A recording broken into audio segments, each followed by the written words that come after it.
In a fast-paced world, every day brings new challenges and new opportunities. At Strayer University, we know a thing or two about getting and staying ahead of change. For over 130 years, we've been providing students like you with innovative tools, customized support, and an education built to empower you, so you can find your way forward and always keep striving. Visit strayer.edu to learn more. Lucky Land Casino, asking people, what's the weirdest place you've gotten lucky? Lucky? In line at the deli, I guess? Aha, in my dentist's office. More than once, actually. Do I have to say? Yes, you do. In the car before my kids' PTA meeting. Really? Yes. Excuse me, what's the weirdest place you've gotten lucky? I never win and tell. Well, there you have it. You can get lucky anywhere, playing at LuckyLandSlots.com. Play for free right now. Are you feeling lucky? No purchase necessary. Void where prohibited by law. 18+. Terms and conditions apply. See website for details. Hey, good morning. How are you, Newt? I'm doing well. Delighted to be with you.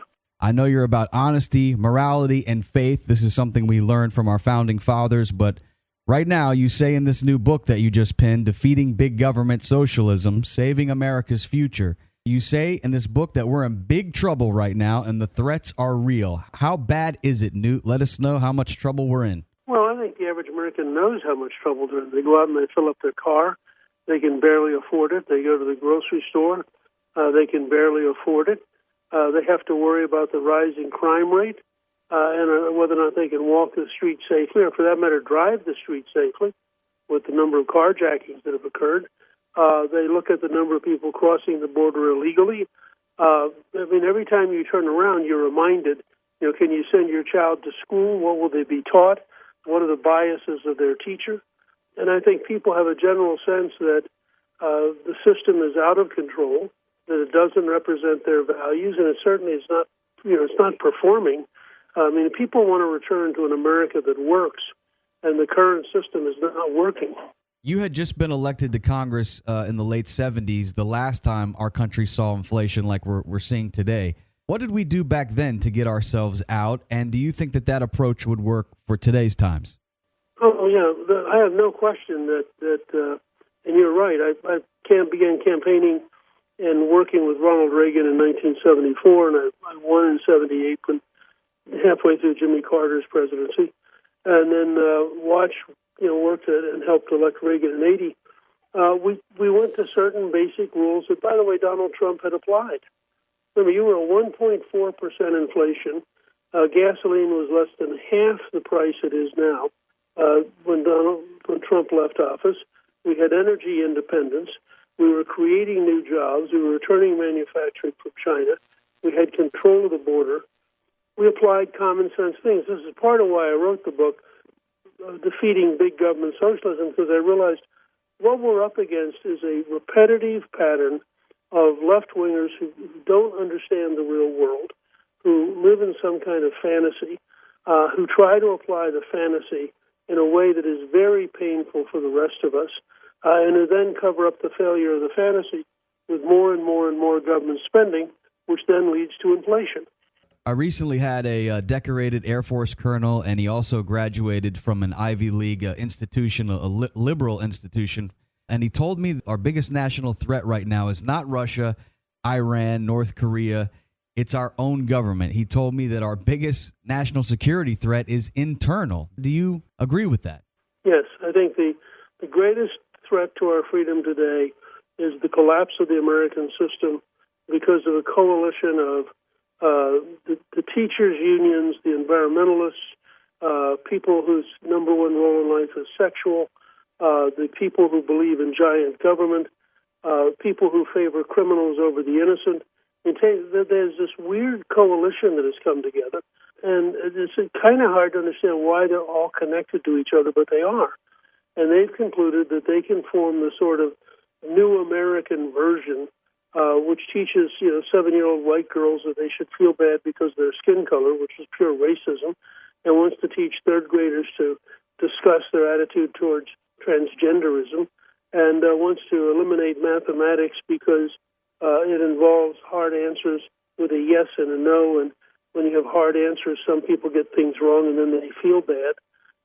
You watch all these different swirling things, and they all form a coalition of the crazy. And That's what we're up against. And they dominate the New York Times and the Washington Post and the news media, and they increasingly dominate the biggest corporations. So it's a very, very big problem for the country. And I think if we don't solve it, we won't have to worry about our opponents because we won't be capable of dealing with any of them. You mentioned the New York Times, very liberal publication. They recently put out a poll, and it looks like President Biden may be facing an alarming level of doubt from inside his own party. If you look at the results of this poll, 64% of Democratic voters are saying that they would prefer a different brand in the upcoming 2024 presidential campaign, as well as his own Democratic Party, it seems like, is now turning against the president. Is this good news for defeating big government socialism? Well, I think it's very good news if we make it a victory not just against some guy who has cognitive challenges and clearly can't do the job, but we understand that the underlying philosophy, this is not about Kamala Harris's laugh, and it's not about Joe Biden's inability to function in public. This is about a philosophy and a coalition of people who want to do things that are wrong and that do not work and that undermine America and cause huge pain to the American people. I think if we can win that argument, then this becomes one of the most historic elections maybe in 100 years. But if all we do is win an argument based on the fact that this guy's old and incompetent and kind of weird, that doesn't get us very far. Okay, round two. Name something that's not boring. A laundry? Ooh, a book club. Computer solitaire, huh? Ah, sorry, we were looking for Chumba Casino. That's right, ChumbaCasino.com has over 100 casino-style games. Join today and play for free for your chance to redeem some serious prizes. ChumbaCasino.com. No purchase necessary. Void where prohibited by law. 18+ terms and conditions apply. See website for details. You say in the book, as I've gotten through most of it, you say that you first win the argument and then you win the vote. Right now, what is our biggest argument that we need to win right now? I think the argument that all of these failures are the result of a belief system that is wrong, that no matter what your personality, no matter how sincere you are, if you believe these things, then you should not be in public life. I tell people one of the great problems in terms of dealing with violence is that liberals saw The Lion King and thought it was a documentary. And they think that lions and zebras sing and dance together. And we keep trying to tell them, no. In the real world, lions eat zebras. And they go, well, that can't be true. And so you end up with attitudes towards power and attitudes towards violence that are just literally irrational. I mean, look at the George Soros campaign to elect district attorneys who refuse to lock up criminals. That's a policy, and it's now so bad that we just saw Starbucks announce that it's closing 16 stores in inner cities because they can't control the drug use in the bathrooms, and it's too dangerous to run the stores. Well, that's sort of the beginning of the decay of all of our civilization, that inch by inch we have given ground to a chaos and a lawlessness. So you can be a drug-addicted, homeless person out on the street, and you feel that we owe you taking care of your habit, and we owe you whatever you need. And then we're shocked that they come up and aggressively panhandle people, or that they have a really bad psychotic day and they go kill somebody. Our guest is the #1 New York Times bestselling author, Newt Gingrich, the 50th Speaker of the House, and of course he's a Fox News contributor. His new book called Defeating Big Government Socialism, Saving America's Future. I think some Americans very disappointed in the propaganda that's out there because it's hard to know what's true and what's not true. We're so overwhelmed with information. And the other thing that I don't know if you've seen this documentary or if you give it any credibility, but 2,000 Mules, a friend turned me on to this documentary, 2,000 Mules. And I know we say we're in a country where elections still count, but really do they? Because some of that information, I don't know what to believe, but it seems like it's adding up to where even if we do go vote the right way, trying to save America's future, our vote may not count, or it may be trumped by some ballots that are stuffed in the middle of the night. Well, I think the good news is that in a number of states, I think over 26 states, they've now passed much tighter election laws. I mean, it turned out, and this is part of my whole point about that there's a huge American majority that really would like to see us come together as Americans. And something like 86% of the American people think that you should show some of photo identity to prove you are who you are before you vote. There's a huge majority for honest elections.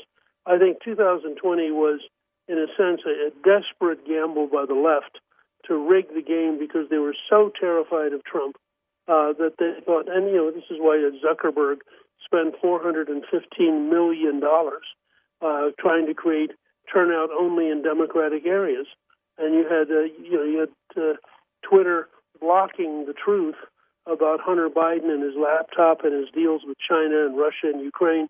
I mean, all of these things were an all-out effort to defeat Trump, and I think as a result, it also brought out into the open how sick these people are, and I think has led the American people to a pretty strong reaction against this kind of stuff. When was the last time that you've spoken to President Trump? Oh, I talked to him a couple of weeks ago. I think he's staying busy, and he's certainly had a huge impact on the Republican primaries, and I think he intends to campaign this fall and help elect Republicans. And are you encouraging him to run in 2024? Would you endorse him as a candidate in 2024?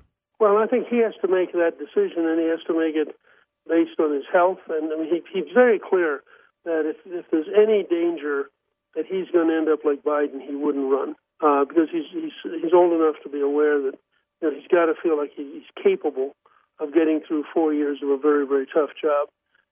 But I would say, I mean, he's a very good friend of ours, and our first inclination would be to support him. And I think that if he does decide to run, he probably becomes the Republican nominee. But it will be a race. It's not automatic.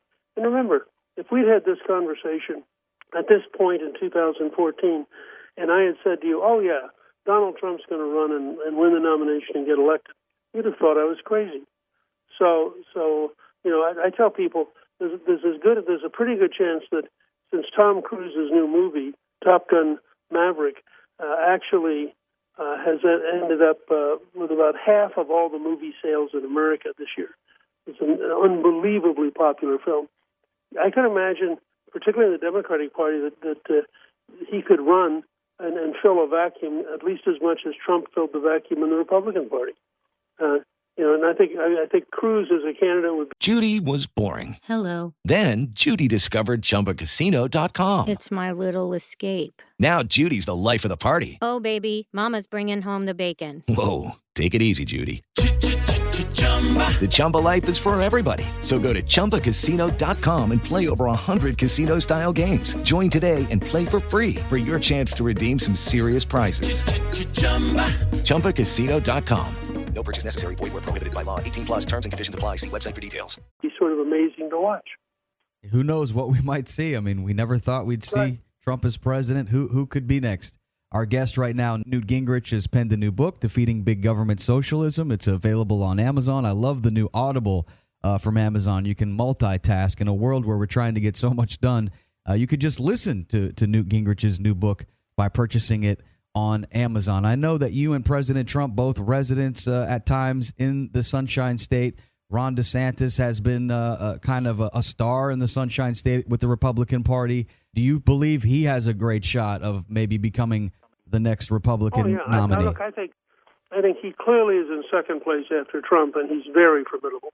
I think that if you look at Trump, the fact is that he's the front runner, and he's probably the nominee. But at the same time, DeSantis is building a heck of a record, and DeSantis is building a nationwide awareness, and he's certainly positioned to be the second candidate. And when you look at the polling numbers between the two of them, they're about 2/3 to almost 3/4 of all the Republicans. So they sort of begin to crowd out everybody else. But DeSantis is a phenomenon. Remember, he won election, I think, by 32,000 votes. And then he just blossomed.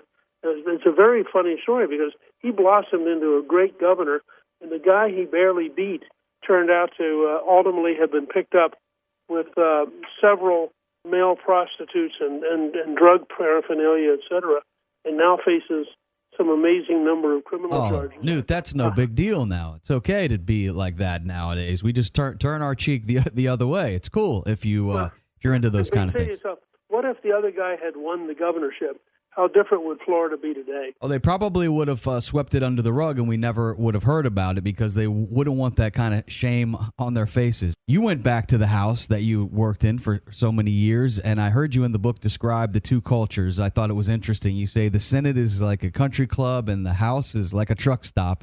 That's the way you've always seen it. But now that it's Nancy's house, it's a little different. You talk about in the book. Could you elaborate on that for the audience a little bit? Well, I think what Pelosi has done is really amazingly destructive of America. The House of Representatives is a place where everybody in America is allowed to send somebody to speak for them. And everybody arrives having won the same size district and representing the same relative weight. And then they organize the House. And what you had happen is Pelosi gradually acquired power. And she now, and I'm actually, as a technical person, I am surprised she could do this. With a very narrow majority, she basically runs a dictatorship. And the House rules are such that if the Speaker has 218 votes, they can do anything they want. But historically, no Speaker has ever tried to wield power the way Pelosi has, and it's very destructive of the House, and it leads to very bad legislation. Nobody knows enough to write 3,000-page bills in secret, and that's what they've been doing. And so you get really bad legislation. You make most of the members just sitting around as little puppets waiting to vote yes or no, and you really sap the very lifeblood out of the House. It's a tragedy for America, and it's something which I think Kevin McCarthy will dramatically change once he becomes Speaker in January. We cover sports a lot around here, Newt, and I came up with an idea recently where I feel like maybe if we started keeping stats on some of these politicians, because the way I look at Joe Biden right now, he's batting under 200. He's only maybe hit a home run or two, and he's made a lot of errors. Maybe if the American people, if we start doing analytics like they do in sports, and we love glorifying the great athletes, but you got to perform, before we put you in the Hall of Fame. What do you think about coming up with some kind of analytics where politicians get scores? You do something good, you do something bad. Great idea. Now all of a sudden you have like an average. What do you think? I think it's a great idea. I mean, but think about poor Joe Biden. Given his cognitive challenges, do you realize how many times he would be in the unforced error column? Yeah, well, there you go. The stats wouldn't lie at that point. We could look them up. Our guest, Newt Gingrich, make sure you go check out his new book, Defeating Big Government, Socialism, Saving America's Future. Newt, you've always been a guy that works across the aisles. There's in a time where there's not too many moderates, I feel like maybe that you can help bring people together. And I know you worked for the American people for a long time. Of all the things you accomplished with your time in government, what are you most proud of looking back after all these years? Well, I suspect, I'd have to think about it, but I suspect it's the fact that we were able to work with Bill Clinton and create 4 consecutive balanced budgets, the only time in your lifetime that we had balanced budgets. And I thought it was a remarkable achievement. It was good for the country. We were actually on a track to pay off the federal debt. And when I left office, we had welfare reform, we had economic growth underway, we had reformed the Food and Drug Administration. I felt like the 4 years after we took over first Republican House in 40 years, that we really were able to work on a bipartisan basis and just get an amazing amount done. Again, Newt, to bring up sports, again, we like to talk sports around here a lot at the studio, and we always, this new phrase, I like to say GOAT, the greatest of all time. We give Michael Jordan, most people in basketball, he's the GOAT. Tiger Woods in golf, he's the GOAT. Who would be the greatest of all time when we talk about presidents, in your opinion? Who was the greatest? I don't think there's any comparison. Who is it? It's Abraham Lincoln. And why is that? Lincoln's ability to hold together the North through 4 years of a very bitter war. I mean, more Americans were killed in the Civil War than in all of America's wars up through Vietnam. And to be able to go out to these small towns and these villages where people had lost sons and brothers and fathers, and get them to continue to support the war when it was frustrating and it was difficult and it wasn't obvious that they could win. Lincoln's skills at understanding the American people, the Gettysburg Address is one of the great speeches in all of history. His second inaugural is a magnificent speech which refers to God and Creator over and over and over again. And it's a very short speech. It's actually on the wall of the Lincoln Memorial. And I always tell people, go there, read it aloud slowly, which is how he delivered it, and you will be stunned. It's a sermon.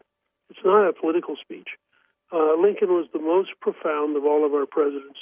He was probably the smartest of all of our presidents, and he held the country together in a period when it could very easily have fallen apart. All those years in the White House, do you have any keepsakes now that you have hung up, or maybe something that you took home with you? What's one prized possession of your time? Well, I mean, one of my favorites hanging on the wall in our family room is a picture of Ronald Reagan and me on Air Force One. We're both in shirt sleeves, standing and chatting, and we're laughing. I think either he had just told a joke or I had just told a joke. It's just a great, friendly picture. And he signed it and sent it to me, and we promptly framed it and put it up. And it's one of my favorite possessions. Very nice. And I'll leave you with this. I know you're a husband, a father, a grandfather. We talk about all your political accolades, but I want to talk a little bit about your personal life. I know that you do a lot of traveling. I follow you on Instagram, and I see that you're here and you're there. Now that people are back to traveling, where is Newt Gingrich's favorite place in the world? And you get around, my friend. Where is your favorite place to vacation? Maybe give us some insight on where we might want. Okay, round two. Name something that's not boring. A laundry? Ooh, a book club. Computer solitaire, huh? Ah, sorry, we were looking for Chumba Casino. That's right, ChumbaCasino.com has over 100 casino-style games. Join today and play for free for your chance to redeem some serious prizes. ChumbaCasino.com. No purchase necessary. Void where prohibited by law. 18+ terms and conditions apply. See website for details. Make our next vacation ourselves. Well, I mean, Callista spent 3.5 years as the ambassador to the Vatican, living in Rome, and we fell in love with Italy. We just came back from 17 days in Rome and Ravello. My favorite hotel in the world is the Caruso in Ravello, and we just had a marvelous time. I just talked to a good friend of mine who said he'd gone to Italy for the first time this summer, and he said the wine was better, the food was better, the air was better. He said, I don't know what it is about Italy, but it was amazing. And I agree with that. I think, and both he and I had the same weird experience. We went to Italy, we had a great time, ate pasta, etc. We both lost weight. There's something about the Mediterranean diet that is not automatically fattening. It's very heavily fish-oriented, very heavily olive oil instead of butter. But I would say Italy's far and away our favorite place in the world. Now, my favorite trip was probably either climbing to 9,000 feet in Rwanda to look at mountain gorillas, or it was going to Antarctica and being on an island with 90,000 penguins. But that's, I mean, I love the outdoors, so my wife would vastly prefer to be in Italy. Well, I highly recommend you follow our guest, Newt Gingrich, on social media. He's a great follow. And, of course, grab the new book. It's called Defeating Big Government, Socialism, Saving America's Future. And if we can't save it, we're all going to Italy to hang out with Newt and his wife. So, hey, enjoy the rest of the summer, and we'll be reading the book and watching you on Fox News. Thank you so much for giving us your time. Great. Hello, it is Ryan, and we could all use an extra bright spot in our day, couldn't we? Just to make up for things like sitting in traffic, doing the dishes, counting your steps, all the mundane stuff. That is why I'm such a big fan of Chumba Casino. Chumba Casino has all your favorite social casino-style games that you can play for free anytime, anywhere with daily bonuses. That should brighten your day a little. Actually, a lot. So sign up now at ChumbaCasino.com. That's ChumbaCasino.com. No purchase necessary. VGW Group. Void where prohibited by law. See terms and conditions. 18+.